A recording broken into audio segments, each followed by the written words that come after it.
What's going on, beautiful people? We're back, we're building. So you've all seen we've created this monstrosity behind us. Yeah, I was going to say, what haven't we have been building constantly? True, but we haven't done like a proper build video in a while.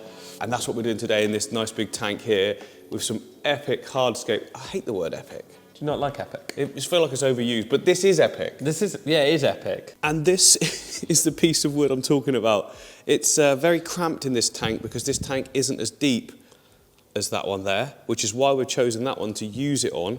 Eventually it will be going in an 8 foot once we've got some 8 foots, but you know, we want to just use it in the meantime. It seems such a shame to not practice with it, see what it can look like. No, I think it'll be good, because that tank deeper front to back, I think it's going to fit really nice in there. I mean, it's a very overpowering piece, but sometimes... monumental, as someone would say. But also, this is quite cool, coming out the top, because it means we can attach stuff to that as well. Yeah, I think that'll look wicked. Plants, I mean, not just like tinsel. Ooh, tinsel. No. That'd look nice. No. Okay, that's. I think the first thing we do is put it in and just build everything else around it. I think so, yeah, because then we know what we're doing space-wise and structure-wise. Yeah, and then normally I build a substrate system below. Maybe that's the cool, because it gives it something to sit on. Yeah. So, something loose, you know, it's just something at the bottom. Something, yeah, at least it will have something to cushion itself onto. Because we won't get anything underneath that otherwise. Yeah, you will. You would be able to tilt it and that's true. Oh, that's going to be annoying though, isn't it? Yeah. Let's just get some nutrients in the tank first. Okay, I do want quite a bit of plants, but not to start, you know, that will grow in.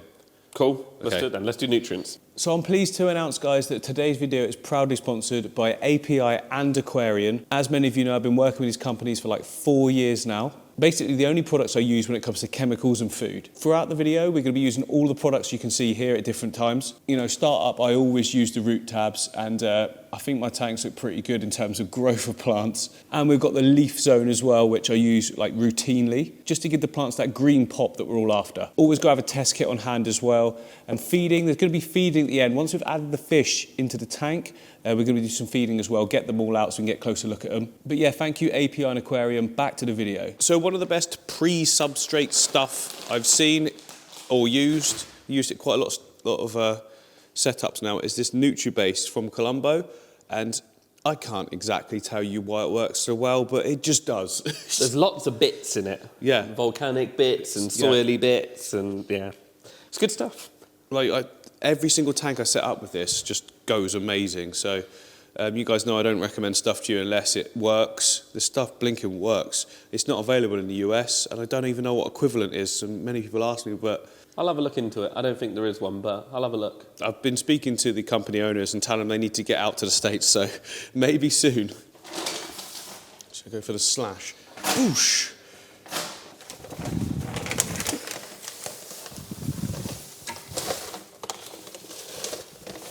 Professionally done. Yeah. Right, so that doesn't look like a huge amount, and it's not, but it is more than enough. Oh, see, there's a little bit of soil in there and everything. Yeah, it's like everything, isn't it? Sand, crushed lava rock. Apparently there's beneficial bacteria, dormant beneficial bacteria as well. Yeah, I think it's just the minerals and the soil, and it's just everything, isn't it? So I'm just going to do like a thin layer sort of everywhere in the background. We want a sort of clean foreground, not completely, but enough. Yeah. Because these fish are going to swim about. Yeah, they're not your normal non-swimmy fish. They don't know yet, do they, I guess? But well, they probably will, because it'll be in the thumbnail, won't it? That's true, yeah. Yeah, so as much as they don't know, they do know. Yeah, so we'll show them in a second, but we'll have a look at it. Electric blue Acara, and we've got the royal Acaras. My royal Acaras are getting big, so we need a bigger tank for them, and this is kind of perfect, you know? So many of you have seen this now, the build videos for it. It is complete, and it's stocked right out. Now, currently, we've got 3, there's actually 3 in here, but you can't see, of my original electric blue Acara. And then next to them, we've got the royals. Look at the size of that male. This is why we want them out of here. It's a bit too of a small, it's too small for them, you know? It's a good holding tank, isn't it? Yeah. But long term, it's not. And then over here, Matt brought even more electric blues because it's a big tank and it can afford to have quite a few more. So, yeah, really nice ones. Look at the colours on that boy. I'm guessing that's a boy. Yeah, I reckon so. Well, it might not be, but yeah. They're quite young, aren't they? So it's the problem with electric blue Acaras. They're not that easy to tell the differences. So that is a nutrient layer sorted, but we can't just leave that in the open. You need to cap it Well, you don't need to, I don't think, with this stuff, but it's always best to. Any time I make any sort of nutrients, I always cap them. Even if I use Aquasoil, some people say that that's not good, it doesn't let it breathe, but I've never found it to be a problem, and my tanks always do really well, so I'm going to stick with what I know. Agreed, Matt? Yeah, I just can't see a problem. I just did that for no reason at all. I liked it. It was good. It's like a power pull. Yeah. So one thing I do like to add to a tank that I know is going to be set up for a good amount of time is root tabs, API root tabs. Always used them. Every single setup you can see in the studio, the plants just seem to thrive for a very, very long time without the addition of CO2 and things like that. I'm not saying don't add CO2, I'm just saying I don't ever do it and it works really well. But these are really good. A full pack I would use in this size tank, to be honest, and then I use half a pack for like a 2 foot. But yeah, really, really good. Basically they contain iron and there's other stuff as well, but I'm not a scientist. No, none of us are. And yeah, really good for long-term growth, root tabs. And then you can either place them whole or you can just like sort of crumble them up and you get sort of a little bit more coverage. That's the thing, I guess it depends if you're pocket planting or if you're all over planting. Yeah, so if I had like a specific few Amazon swords in the back, I would put like a whole tab near where the root system is. I'm going to remember though that this bit of wood's going here. Yeah, that's true. We don't want to waste sort of... That's the thing, at the moment we're not sure where the planting's going to be because we don't plan anything. Well, we can scoop out until that hardscape's in. It's going to be a tricky one. Yeah, we can make it up as we go along as usual. Absolutely. Yes. Right, so I've got down here, What have we got? 2 different types of sand.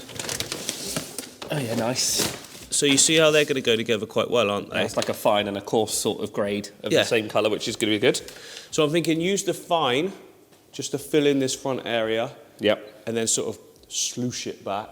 Yeah. And then put the coarse all in the back and bring it sort of in as well. Yeah. And then it give that natural You're going to sort have of vibe. that big, imposing piece of wood there sort of thing, aren't you? So. Yeah, I'm just thinking now, where's the light going to go? Oh, we'll get to that. Yeah, it'll be all right. We'll work it out. The light might not stay. We might do a different light. Yeah, true. I think we will. I do love these lights. If we can use this, I really want to be able to use it. Look at how the clean... It's like a clean colour, I say. Like, it's really sunlighty. Yeah, it's a really nice light, isn't Midday it? sun. Well, you can see it in the tank next door, actually. Yeah, it's the Superfish scaper light, if you like. And it fits beautifully, so it makes sense. Right, let's get some sand in.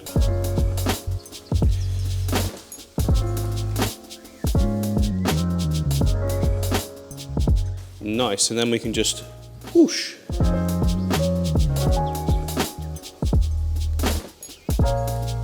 And that sort of overlaps it all. Again, some of the NutriBase might poke through, but it's not going to be a problem. Shouldn't do, but you know, over time, stuff does work its way in, doesn't it? Yeah, that's it. But then with a bit of scatterstone, it blends itself in, doesn't it? So. Then we've got the coarser one, which we can start at the back and then pull that forward. That was a lot more aggressive than the first one. You didn't have to be careful now. Done now. Done now. Done now. Let me come round. Look. Action shot. Ready? Beautiful. See, I'm not being careful at all because it's... Well, no, it blends in then, doesn't exactly. It doesn't matter, like, looking all... Yeah, I like that. It's almost like we planned to have enough sand for this tank. Exactly. This morning we come in and was like, what sand are we using? And we're like, we don't have any because obviously we used a whole big bag for all of these top tanks. Yeah, we didn't think we were going to use as much, did we, on over there? But then, yeah. And then we found that a little bit and we're like, yeah, it's worked absolutely perfectly. That's the perfect amount, actually. No waste at all. Right, we could... Oh, bit of rubbish there. The rubbish that you threw on the floor. Yeah, and then I did that. Right, we can get that piece of wood in and hopefully it'll fit. Oh, heavy. Right, you're feeling strong because this is quite heavy. Yeah, it was quite heavy. I don't know why we put it in here, to be honest. 1, 2, 3. Actually, it's not too heavy, it's just awkward. Yeah, I don't remember it being that easy, actually. No, I think we're very tired when we were doing this that was before. it. Maybe it was the end of a day. Okay, so in order to make this fit, we had to cut out a ton of wood from this section or it wasn't getting in any tank. No. So this area here come right out. That's off, but we can still reuse it, reattach it or place it in another part of the scape. So it actually works out quite well because it ties it in. Yeah, we just had to pick our nice side, and this was the nicer side, wasn't it? This was the more interesting, intricate side. Right, lights removed for now. Oh my God, this is massive. That is a big bit. Whoa! Of course, now we've got a layer in, it's even higher. Right, what do we think? Dead in the middle? I know that goes against... I think it's been dead for a while. I know that goes against all the aquascaping advice. Do we want to shift it over a little bit? Do we want more angle? Do we keep it like that? It's a tricky one, isn't it? There's a part of me that says it needs to be like up at that end, but I don't know why. Thing is, if we go up that end, that becomes perfectly straight. Yeah, and then it's going to look weird, isn't it? Yeah. I think it's good flat. Why not in the middle? Yeah. Why not? Let's build some rocks around it. Yeah. Screw the rules. Yeah. Like, why is there rules? The good thing is, if we do it like that, it'll break up line of sight for the cichlids as well, so they'll have different pockets that they'll be able to get to that they won't be able to see each other in. Yeah. If you sort of jam it all in one corner, they're all forced into... They're all going to be forced out into the open. So I think this is a better way for what we've got going in there. Okay, good shout. And it looks like there's full route around the back as well, so they have got that sort of roundabout. Oh yeah. Plenty of room? Yeah, loads of room. Good, because we've still got room for the light, I can kind of see, maybe. Let's try it. Yeah. Oh, sorry. Don't look directly at the light. Oh, it's like it was made to be. Yeah. Okay, cool. That's perfect. There's still some light coming into that background area, enough. If we want, we could maybe angle. No, we can't. But we can chop a little bit. Yeah, it just needs those two coming off. There's those tiny little nuggets. Oh, there we go. Oh, there we go. Oh. Yes. There we go. That's dead in the centre. Yeah. That is too bright, but... Okay, yeah, it looks odd at the moment because we've got this big straight line, but obviously we're going to build up around that. We've got some more wood we're putting on the sides, bring it forward a little bit. We've kind of got like a root stump, or a tree stump, sorry. Yeah, yeah. And that would be a feature in a river as well. You know, if you've got a big dead hollow tree, that's where they're all going to be hanging around because it's going to be territory for them. Right, yeah, so it's like their own home. Yeah. A bit like Nemo's got the anemone. Yeah, and the bank, and the overhang. Bank. Yeah, I can't remember what the I don't know why I'm relating this to salt water and Nemo, but well, just who knows? Maybe we're getting some salt water. What do you reckon, Matt? We never know. I've got a secret to let them know on. Okay, you heard it here first. If I come around here, what you can see here is 3 TMC salt water tanks. We're really doing it. It's exciting, isn't it? Yeah. Okay, so this is a new thing for me. I have done salt water once before a long time ago. It was very sort of thrown together what I did. It worked well, but yeah, this is my first time properly visiting it. Visiting it. This is great. Look at this. Look, Matt's got his purple on, and we've got the purple lighting and it's like we've just designed it all. It's like it's all perfect, isn't it? Look at that. Lovely. Anyway, let's carry on the build. So it's a river tank. Do we go with rounded pebbles? Some of you say to me sometimes, you can use something else, you know. Let's take a look. Are you going to, have a try with the dragon? We've got quite a bit of dragonstone there. That's what I'm wondering. We've got a lot of it. So we've got dragonstone. We've got... These are my favourite. They just are, like, proper river rocks that are rounded, and it just goes with a river, but it doesn't have to be that. We've got tons of Siriu. I've got some mega pieces outside as well, rounded. Yeah. But maybe we don't need to take up too much more space for water volume, do we? No, we just need to hide that bottom of that root, just to sort of blend it into the substrate. We'll find something. We'll work it out. Let's have a go. So Matt's just going to try out some dragon. Actually, I'll tell you what, get everything wet. Hang on. And that'll... Because everything's kind of dulled down when it's dry, but the colours will become a lot more...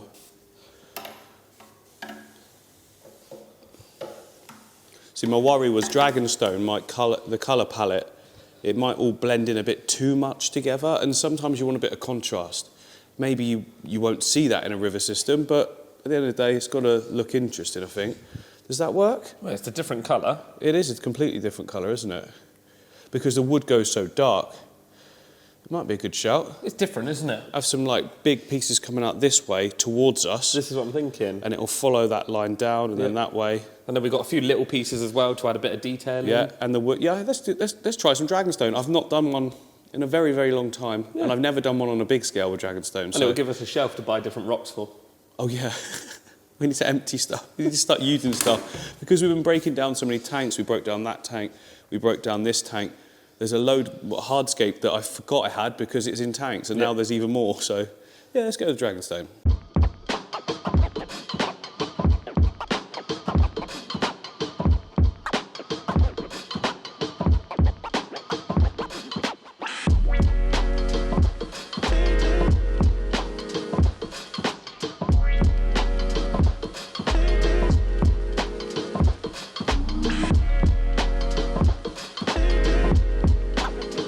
that's a good little start. There'll obviously be something in this gap, but we're not quite sure yet.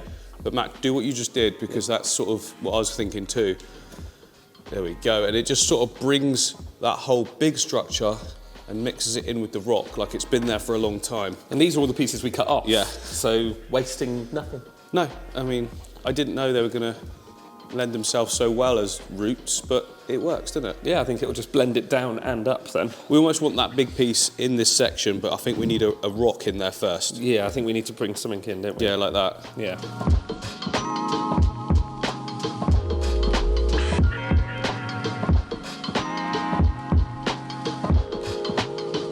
Okay, we're really getting somewhere. It's coming to life. Look at the amount of detail and in and outs and things. You know what I mean by that? Yeah, absolutely. It looks amazing. There's just going to be loads of space for them to swim and move, and yeah, it's going to look cool. Because they're territorial fish, so we need territories, and we're creating those.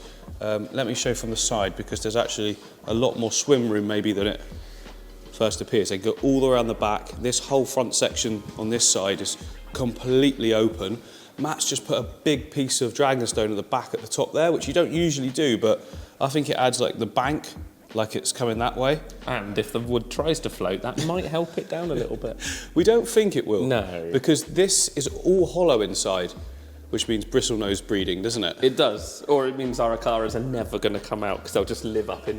Will they actually? No, they should be out and about. Yeah, because they know we feed, so I haven't got enough of them, but yeah, I'm really liking that. Just going to carry on for a little bit of tinkering, and I think we'll be there. Yeah, a few more details of maybe some smaller bits of dragonstone coming out into the open water, open sand. And you'll notice that there's gaps in between everything, and that's for planting, obviously, because we need to be able to get the plants into the substrate. But yeah, this nice open area here, this is going to look so good.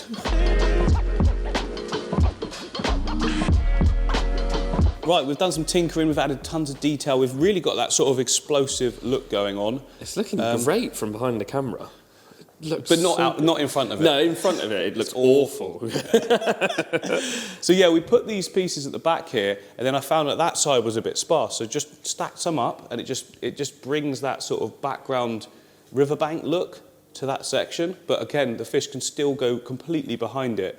Now, none of this is stuck down. We're going to spend a good amount of time now gluing this all together with tissue paper and cyanoacrylate liquid, not gel this time. Some bits will probably have some gel, but you know, you're not going to see any of these straight lines. You're not going to see this area here.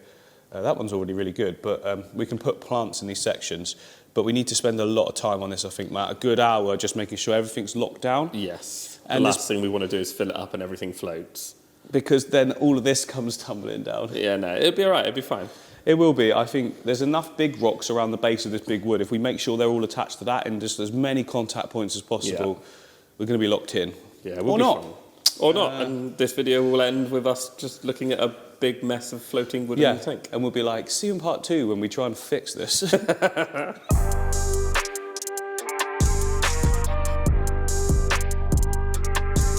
There we go, the gluing process is over. It's very simple. All we do is take a little bit of kitchen towel or paper towel, I don't know, whatever you want to call it.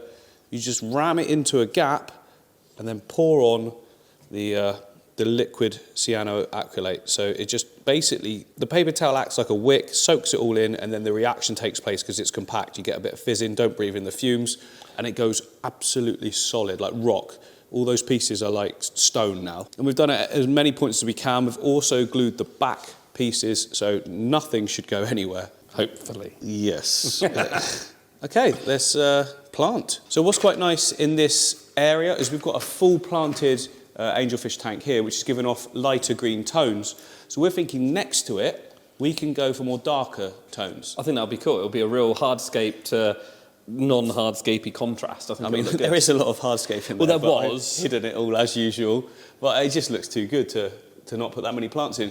We're going to go for darker tones, so we're going to go for Anubiuses, Bulbitis, mosses, that kind of thing, with a few faster growing plants sort of dotted about just to help with water quality, but to be honest, we should be good. We've got a big filter down in here. We'll get to that a bit later, but for now, we're going to start placing in plants. And we've got absolutely tons to choose from. So in this section here, we've got loads of Anubiuses. Is that the plural for Anubius? Anubiuses? No, Anubiuses will do. Yeah, that'll do. Got even more over there with Bulbitis. Now, these tanks as well, we've kitted them out with all plants, and like there's big sections of Bulbitis like there, they're all on rocks, so they can all be taken out at any point. Oh, you can't even see that, it's so dark at the back. But yeah, so they don't need to all be in there. The whole point of us putting them on rocks and in there was so that we can pull them out for use in tanks. I'm going to be putting some mosses in as well, aren't we, Matt? Yeah, I think so. A few little spots of it. It does. Yeah, we need to keep on top of it. So I haven't used mosses in tanks for quite a while, just purely from a maintenance perspective. They can be like quite intensive, not to start with while it's just growing gently, but by the time we've taken a few trims and some bits have got around the tank, it gets sort of everywhere. Yeah. But now I've got you here. Great. Help with maintenance and I'm going things to be like the that. moss cutting man, am I? Brilliant. No. Well, the plan was that once a week, once we're getting all the tanks looking great, we'll put half a day, Yeah. like a morning or something on a Monday, and just do the whole maintenance. We can film it all, you know, so there's maintenance sessions as well for the people that want it, but it should keep every single tank looking spot on all the time, rather than having to let certain things go for time, you know, time management. But now we've got the time, and we want it looking great everywhere, don't we? It's going to look amazing. Cool.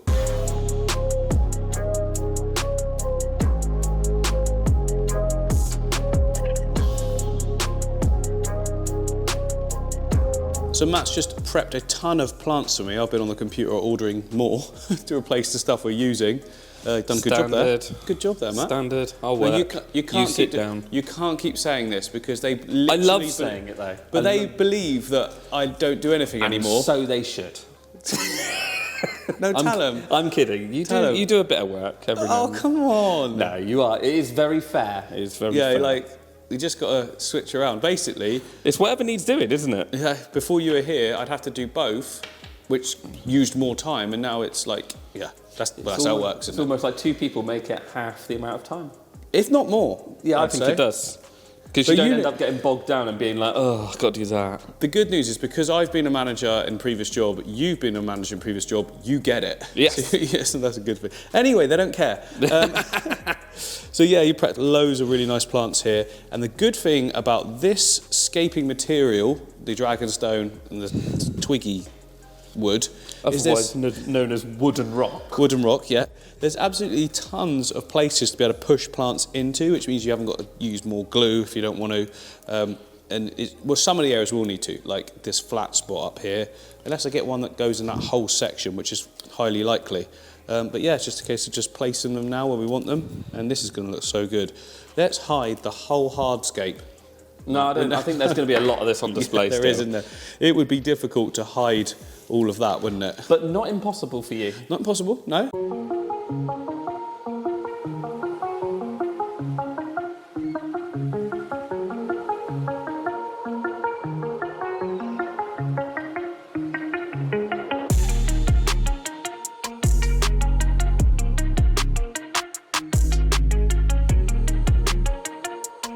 So that's coming along really well. We've got quite a lot in that midsection. I just want to pull it out a little bit more. So we've got a few here that have been stuck onto rocks. It's very simple, just a super glue gel, a rock, and then I just glue to one side, so when it's facing like that, you can't see where it joins.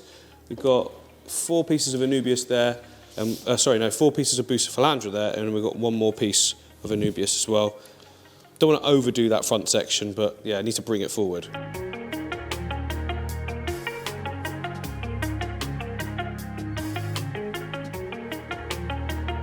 So currently, there wasn't really any reason to put a load of nutrients underneath the soil, but that's where we're going to add in plants now.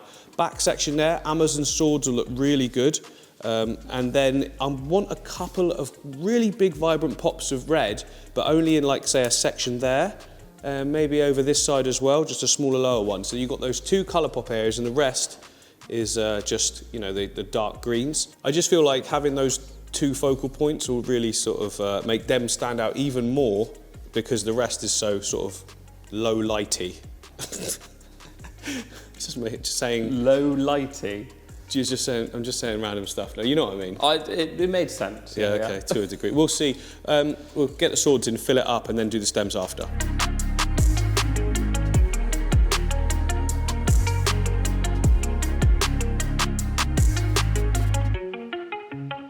So we finished doing a load of planting. There's still more to go and the water's up, but Matt's just pulled up this pothos. Is it pothos? Ferium or something? I don't know. It's pothos. That'll do. And currently it's in a pot. Can you show him the pot, Matt? Oh, yes. I think they know what a pot looks like. I know they are. I know they do, but I want to explain that, you know, you could just put that in the water. There you go. Epipremnum. That one. You sound like me. Pothos. Yeah. It's obviously got a ton of soil in there at the moment. We can wash the soil off, literally stick the roots in the water, and just bring it all around this top piece of wood. And I think, yeah, that's going to look great. Not too much, because obviously we don't want to hide this beautiful wood. No, but all of these will be several cuttings anyway, so we'll be able to individually take out the cuttings that we want. And then, yeah, we can strategically place them so you can see more, see less. Maybe a little one over on there. Yeah, why not? Yeah. Like, more is more. And look, that's good. We can still see the hardscape. Yeah. I don't think I want mosses. I don't think it needs it. I think the problem with moss, I think it could overgrow a lot of the Anubias, and then we're just going to be pulling it out from in amongst the Anubias, and yeah, I think to keep it simple like that. It already looks great. Let's not spoil it. Okay, let's fill it up. Fill it up. We can fill up. Yeah. That was quick. We've done this in like 2 hours. It's because we're good. We've got this now, haven't we? Yeah. Teamwork.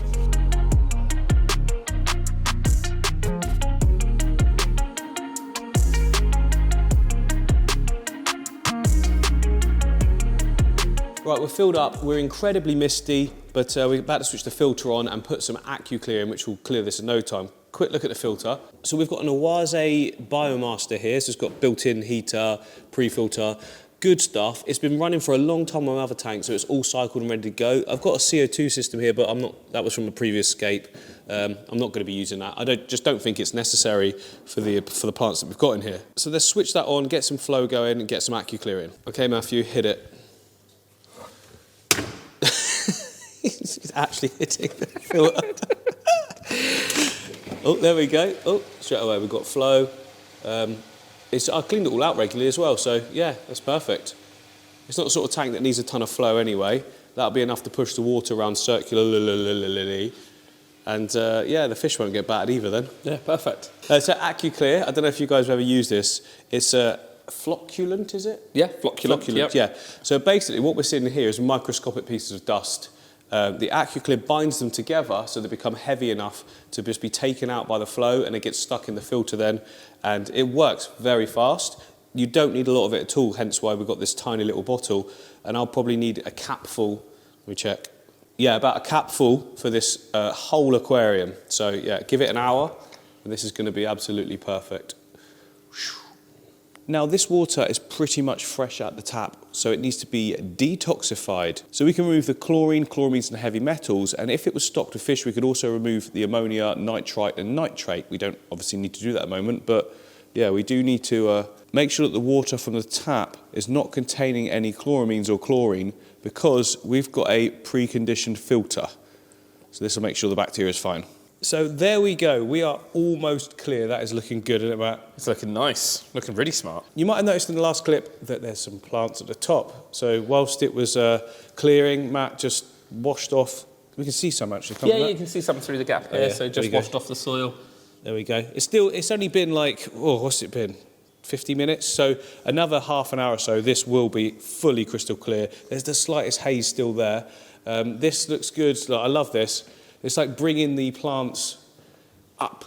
Yeah, do you know what I mean? And those leaves follow the style of the Anubias, didn't they? Yeah, it's another dimension to the aquarium, isn't it? It sort of brings the aquarium into the house a little bit. Well, studio. And I know everyone's going to be commenting on this. Look, it's on its way back. It's and lots of people back. were saying that it's been overwatered. I can assure you it hasn't. It went about a month with no water, so it's got it now though, isn't it, Matt? Yeah, it's fine. It's fine. Oh, also, we've added a background light. Look at that like uplighting at the back. Look at this little cave down here as well. Loving that. But I do want to do a little pop of red. So I've been around to a load of the tanks and collected up some beautiful, hang on, that's a bit dark, beautiful red plants. We've got lots of Ludwigias here, and also this one here, look, this is Crypt Flamingo. It was growing in that tank there, but there's not a lot of light and that's all being changed soon. So I really want to use it in this tank as an epiphyte. Crypts will grow as an epiphyte. They don't have to be in soil. I think they'll grow faster, won't they, in soil, Matt? Yeah, they'd get more nutrients and they would grow quicker in soil. But, you know, we can try it. Yeah. Will it epiphyte? It will, because I've done it before. It's just, will it melt completely first? Well, yeah, it's a crypt. It's going to melt first. But these look beautiful. These are going to go in, give us that nice red pop in a couple of areas.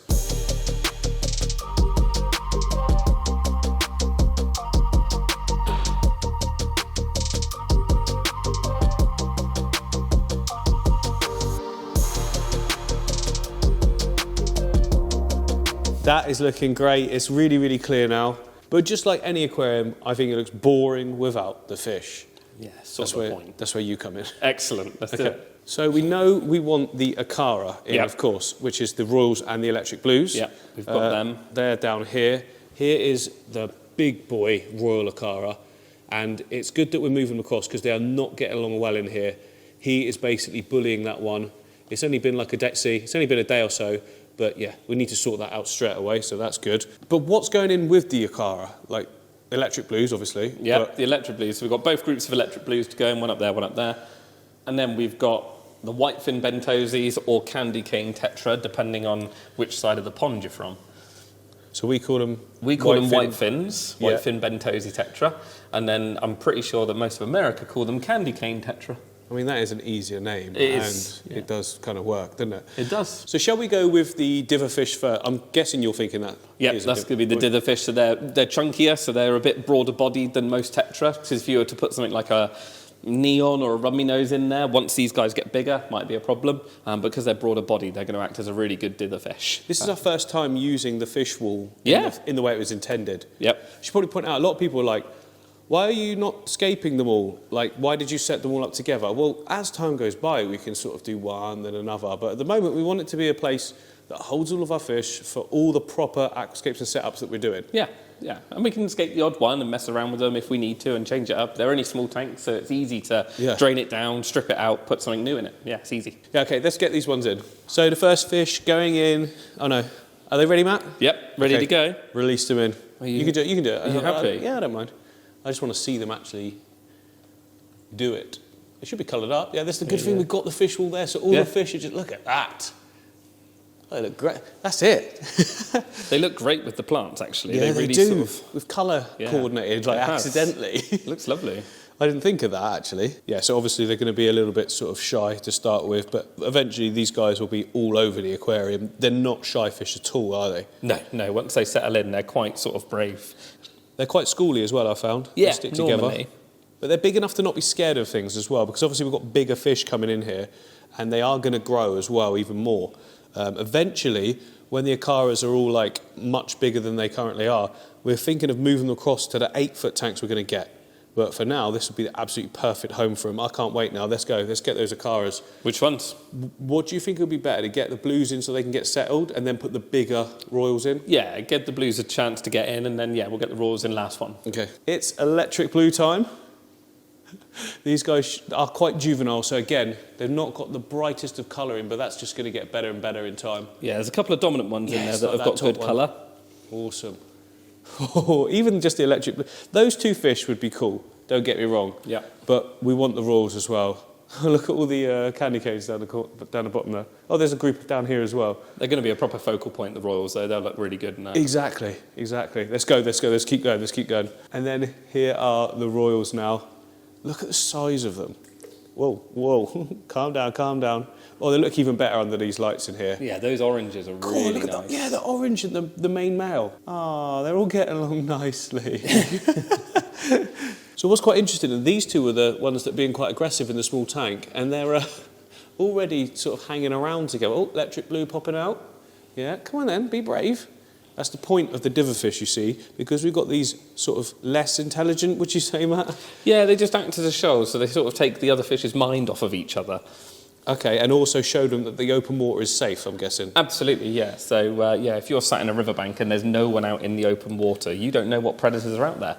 So now that the fish are in, it's time to add some quick start. This is a cheat code. I always use this when I'm setting up new tanks. Now, this tank has got a filter that's been running for a while. But, there's new fish in there. I always just put it in just to make sure. And I never, ever get any problems that start up with fish dying and that kind of thing. I think of it like an insurance policy.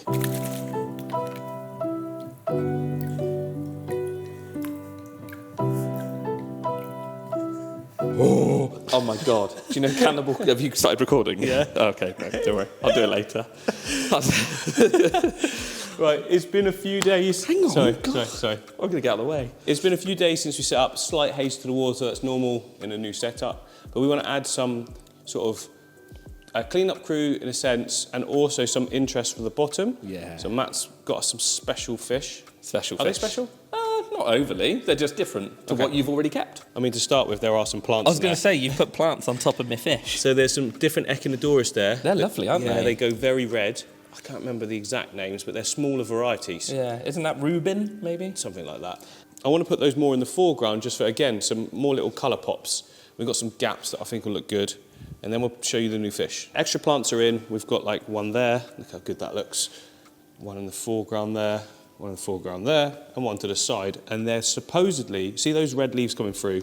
Apparently underwater they go even more red, the new shoots and that. So yeah, more red colour pops. I've dusted up the tank a little bit, but yeah, that's fine. Right, let's put in these fish. They've been out of water for, well, they're in a bucket of water. I was going to say, they're not out of water. Out of a tank, I mean. And yeah, get them cleaning. So first of all, we've got 2 albino bristlenose plecos. Good size. I mean, there's a lot of wood here to cover. There's also tons of hiding spaces for them. There's like systems, like a cave system that goes all up inside. They will definitely, it's male and female, they will definitely go and breed or trash the scape. No, they might trash a few of the plants, but I don't think they blend in really good with the dragonstone. Yeah. It's their natural environment. I don't think it is, Matt, is it? Yeah, they come from lakes with loads of dragonstone in it. Some people worry about bristlenose and the sort of larger size ones thinking that they eat their plants. They don't eat healthy plants.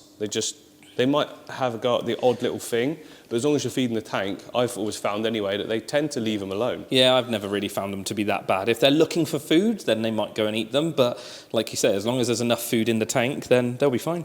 Algae, wafers, that kind of thing. Exactly. Right, what's up next, Matt? So these are hoplo catfish. So they're not related to Corydoras, but they are essentially a larger Corydoras. Now, these guys are going to get quite chunky, so they're going to get probably double, if not triple the size that they are now. Yeah. But then that's a good plan for the 8 foot. So but all the fish that we've got in here at the moment are going to be in an 8 foot at some point. So that's why we're opting for fish that will eventually be bigger, settled straight away. They're not the flashiest of fish, are they? But they are interesting. Yeah, they'll look cool. So they're quite different, actually, because hoplo catfish are a bubble nest breeder. So weirdly, they do what gourami does, or a Siamese fighter. The male will build a bubble nest to lay the eggs in. Really? Yeah, it's quite cool. Yeah, I suppose they have got a gourami-ish look about them. Yeah, they're different. So yeah, it should be cool. I think we've got males and females in there, so you never know. We might see a bit of spawning behaviour, but they've got to get a lot bigger first. You know, like I say, this guy's quite chunky in the front here, and it will probably, well, double the size definitely in length, and then they get really round.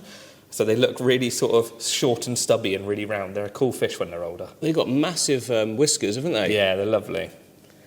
Some people might be worried about the sand and the gravel substrate. Are they fine with that? Yeah, absolutely. So because they're a slightly bigger fish, a fine sand like this with some gravel mixed in will be absolutely fine for them. They'll dig through it. These guys seem to have a lot tougher barbels than your Corydoras. Right.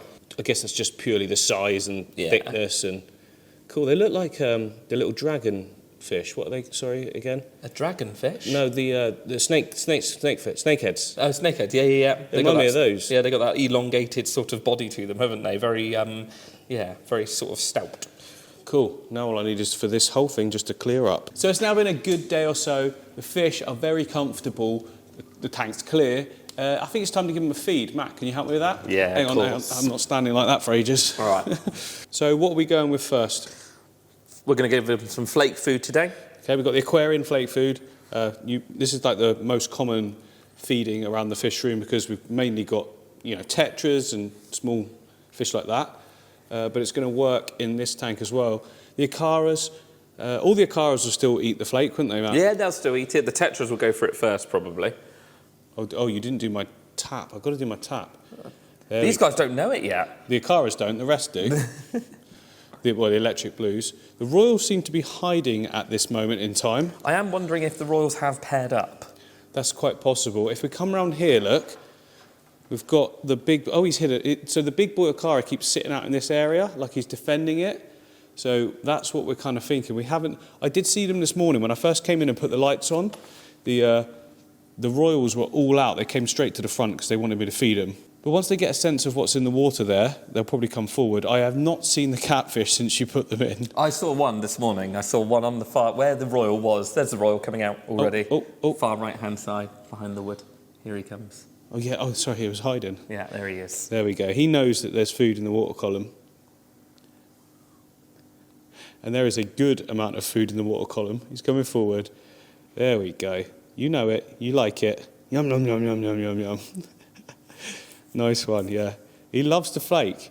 He really does. I think what might bring out the catfish would be the pellets. Do you reckon, Matt? We can certainly give it a go. Certainly, yeah. If they're sat in the front here, surely they're going to come forward. They'll definitely be able to know there's food in the water column now, won't they? Yeah, oh, definitely. They'll smell it. It's just how hollow that tree trunk is. There's so many good hiding spots for catfish. Yeah, so the Aquarian sinking pellet. Can we just get a shot of the front, please, Matt? Sorry. Beautiful packaging. It's pink. You love pink. I do love pink. No, I like a brighter pink. A brighter pink. Okay. You know what I'm like. I think that was brighter, but it's gone sort of sun-stained. It sits right here in the sun. Hang on, Matt. Do you want a new one? There you go. There's your pink. Oh, that's a bit better. Yeah, that's a bit better. So yeah, I did feed a combination to the Acaras before you were here of the pellet and the flake, because I just felt that they were bigger. They just needed a more sort of dense food. There's a second Acara coming out. There is? From the same place he just came from. I could see him in the reflection. Has he gone back in? Yeah. No, he's right. I did see. Yeah, look, they're doing something back there. Yeah, I've got a feeling. They've both gone back there. I've got a feeling there's something going on with them. Hopefully that's male and female like we thought. Oh, there we go, look. The Acara's there enjoying the pellet as well. I keep saying the Acaras, I mean the electric blues. They're still Acara, aren't they? Yeah. All the Acaras. This one here has got brilliant colouring. Yeah, he's definitely the most dominant. Yeah, that's the subdominant, isn't it? All female. So would you say this tank would need algae wafers as well? It can do. Obviously, there's still quite a lot of biofilm on the tank, but it's not going to hurt, is it? No. We've got the bristle nose in there, and they're a good size. Noses. And even the hot blow catfish will probably have a go at them as well. Okay, well, there we go. Algae wafers. I really want the catfish to come forward. I might have to come back in a little bit where they're coming out to explore. Yeah, you might just have to give them time, sort of thing. There we go, there's some wafers. I'll have that. That's the big boy. He wants the whole wafer to himself. No one else touch it. Is that the third there? Mm-hmm. There you go, there's all three. Oh, there we go. There we go. There's all three Acaras out now, the Royals. 1, 2, 3, all together. Okay, so this one's very colourful as well, Matt. I don't know anymore. Do we have a female or not? No, it's tricky. I can't remember looking up how to tell the differences in them. I'll have to have a browse in a minute, but it's normally fin shapes and stuff, so I reckon we've got a female and a male, definitely. Well, still no catfish, so thanks for bringing those for me, Matt. It's all right. They've cleaned up the bottom, haven't they? Just a hidden secret for the tank. Yeah, they'll get there. They'll get there. Normally hot blows are really outgoing, so I'm surprised that they haven't come out. Didn't you say that they're from toilet water? I think you do. I can't remember if it's... Yeah, I'm pretty sure you do find them in, like, water outlets from sort of, toilets and things along the Amazon. I think it's these guys. I can't remember, but yeah. And that's why they're shaped like a turd? Yeah. I think it's a lot of the catfish do find their way to that sort of area. There's poo over here. I was going to point that out. I was like, well, there's catfish poo. Right, so there we have it. Another really successful tank. I might as well go on my knees. There we go. There we go. Another really successful tank. This one's going to get stronger and stronger as well because obviously we've got slow-growing plants, but they're going to get more vibranty. I don't know. The top section as well, that's just going to grow nuts. Oh, that's going to go crazy. Yeah. Hope you've enjoyed this one. Make sure you like, subscribe, blah, blah, blah. See you on the next one.